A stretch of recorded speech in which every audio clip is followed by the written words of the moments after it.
The new European Union Migration Pact has come into effect on Friday, reforming migration and asylum rules after months of political wrangling. SpaceX, the rocket and satellite company controlled by Elon Musk, began trading publicly on the Nasdaq. The European Union's new immigration and asylums reforms have come into effect on Friday after months of political wrangling. The new rules are designed to boost member states' autonomy in response efforts to cases of irregular migration after several EU countries protested the old policy, calling it ineffective.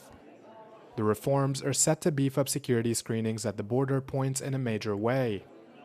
Member states can now undergo identity and security check processes lasting up to 7 days and store biometric information in a database. The screening aims to determine who should receive an accelerated or a normal asylum application process and who should be returned to their home country or a transit point. The new measures will also roll in a new fast-track rejection model where decisions can be carried out expeditiously in a matter of days. A solidarity mechanism is now also in place to ease the burden off nations who receive the bulk of migrants, like Greece, Italy, and Malta. Other countries are now expected to take on at least 30,000 asylum seekers a year under this new relocation system or opt out by paying €20,000 per migrant for another country to process.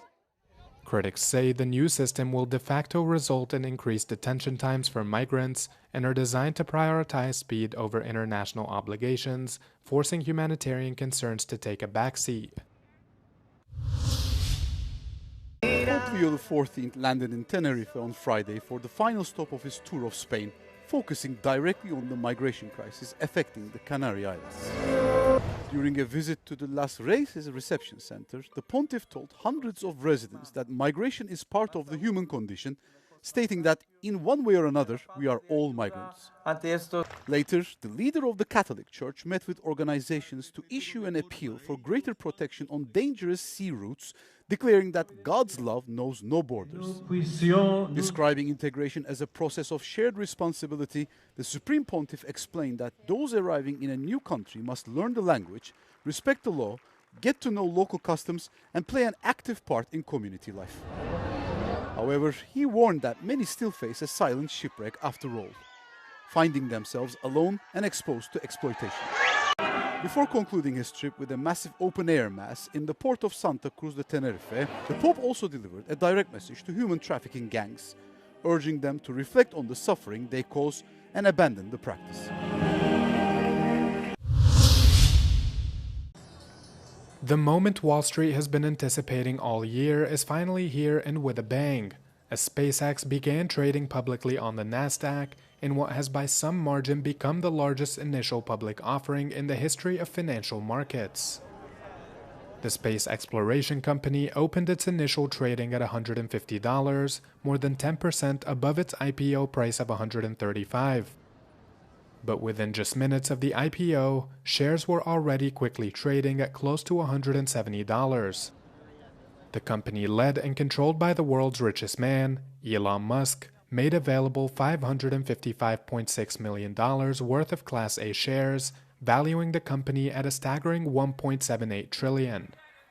Speaking at the launch of the successful IPO, Musk admitted that he wouldn't believe that a company founded in a warehouse in El Segundo in 2002 would reach these heights. And let me tell you, if people had told me this was gonna happen, I was like, man, you must be smoking some really good crack. Because I think this company's gonna fail. I mean, I gave SpaceX less than a 10% chance of succeeding at all, to be clear. SpaceX going public has enriched Musk some $200 billion overnight, pushing him into uncharted trillionaire territory, according to Forbes' valuation, at a net worth of $1.1 trillion. The company is expected to be fast-tracked into the Nasdaq 100 stock index, consisting of 100 of the largest and most actively traded non-financial companies listed on the New York-based exchange.